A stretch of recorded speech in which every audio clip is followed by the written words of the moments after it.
Yo les gars, on se retrouve pour une toute nouvelle vidéo. Alors aujourd'hui on va parler de, évidemment, MHA Vigilanti.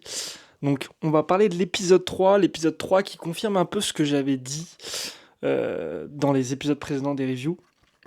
Mais avant ça les gars, abonnez-vous, likez un maximum, restez bien jusqu'à la fin de la vidéo parce que le watch time des vidéos est très important pour moi. Plus vous regardez la vidéo, plus la vidéo sera mise en avant, donc n'hésitez pas à bien rester devant.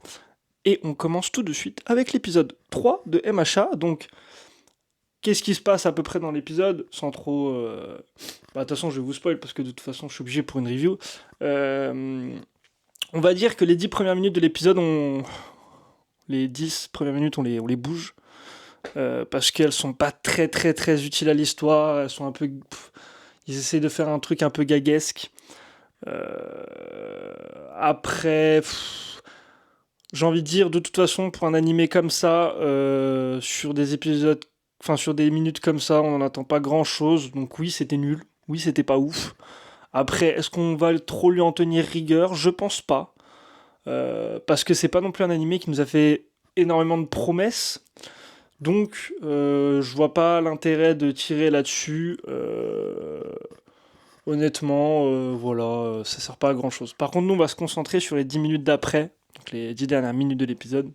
Voilà, 7, 6.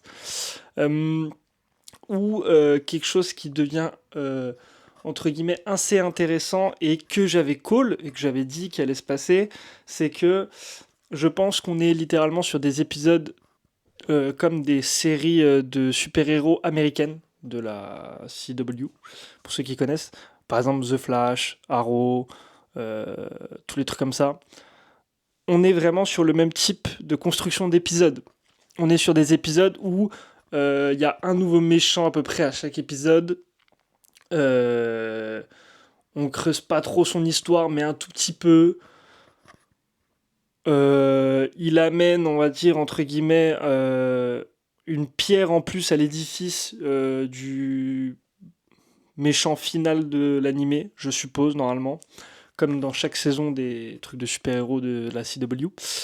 Et donc, en plus, cet épisode m'a beaucoup fait penser à un épisode de The Flash, de je ne sais plus quelle saison d'ailleurs, parce que on vient avec le délire où il y a une meuf qui prend une photo avec Popstep, la meuf avec les cheveux roses, et cette meuf-là, on voit qu'elle a une vie totalement normale, des amis, etc., mais au final, en fait, son passe-temps, c'est d'être une vilain, vilaine, une vilain, un vilain, quoi.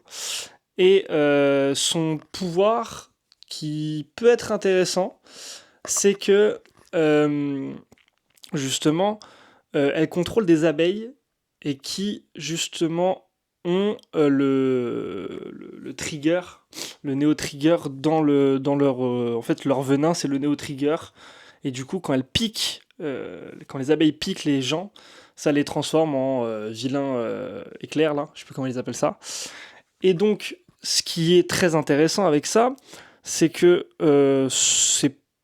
ça m'étonnerait pas. Alors, je dis pas que c'est ça, mais ça m'étonnerait pas que ce soit un peu un clin d'œil, justement, comme je vous ai dit, à un des épisodes de Flash. Parce que dans un des épisodes de Flash, il y a pareil, il y a une meuf qui contrôle les abeilles. Bon, elle, c'est des abeilles qu'elle contrôle avec la technologie.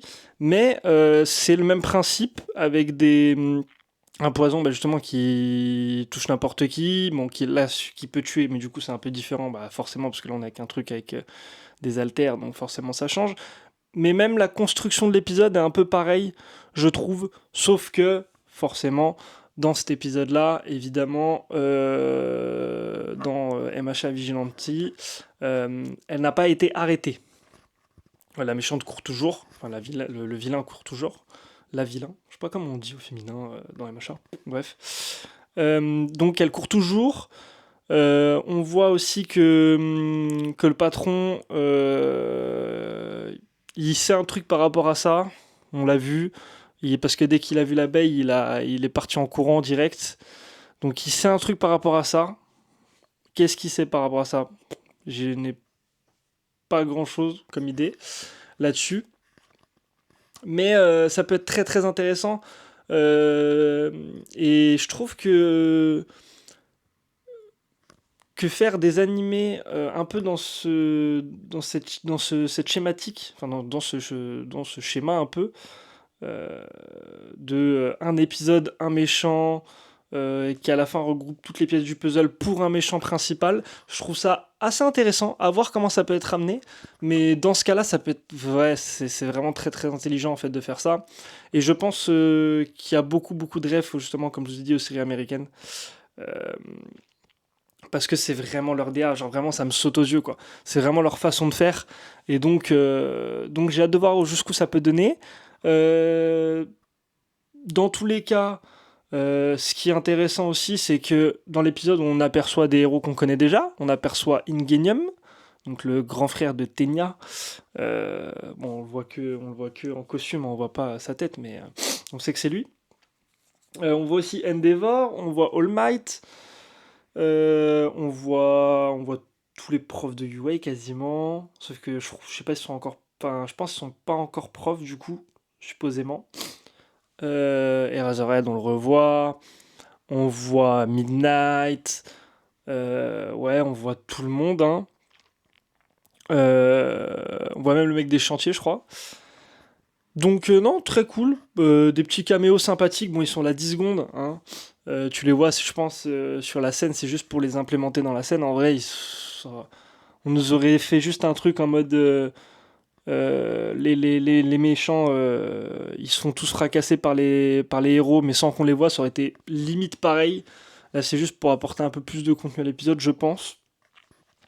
Bon, on voit toujours que All Might est performant, même si normalement, ça nous sera dit dans sûrement un ou deux épisodes. euh, Normalement, All Might a déjà une perte de pouvoir due à son affrontement avec All for One. Normalement, c'est déjà le cas à ce moment-là. Donc à voir où ça en est, pareil si ça va être un peu développé, on verra quelques trucs par rapport à MHA. Ce serait peut-être bien aussi qu'on voit des, euh, des scènes qu'on nous a expliquées dans MHA, qu'on les voit dans Vigilante, qui soient à part de l'histoire, hein, pas forcément qui sont en corrélation avec l'histoire de Vigilante, mais ça peut être intéressant de voir des choses qu'on nous a expliquées dans MHA tout court, et qu'on nous le montre dans MHA Vigilante, ça peut être très intelligent pardon, de le faire. Et ça peut rajouter un plus à la série. Ça peut donner que du bon, je pense. Après, avoir quoi rajouter, comment le faire, si c'est bien fait, c'est toujours pareil. Mais je pense que ça peut être très intéressant. Et donc, l'épisode, sur la fin, il n'y a pas grand chose à dire. À part que, apparemment, ça lui fait quand même des dégâts, entre guillemets, à la meuf des abeilles quand on lui tue une abeille. Parce que dès que le patron explose une abeille dans sa main, euh, on voit que elle, ça l'a fait saigner de l'œil. Donc, elles ont l'air de rentrer dans son corps par l'œil, ce qui est très spécial. Euh, donc à voir un peu comment ça va se dégoupiller. Donc on va forcément la revoir, elle, je pense. Est-ce que c'est elle le cerveau de tout le trigger, enfin de la drogue du trigger dans MHA Vigilante? Bonne question. À voir un peu euh, comment ça se dégoupille toute cette histoire. On verra bien. Sur ce, moi les gars, je vous laisse. N'hésitez pas à avoir lâché un petit like. J'espère que vous l'avez fait. J'espère. Et on se retrouve très bientôt pour une petite review et pour d'autres vidéos. Ciao.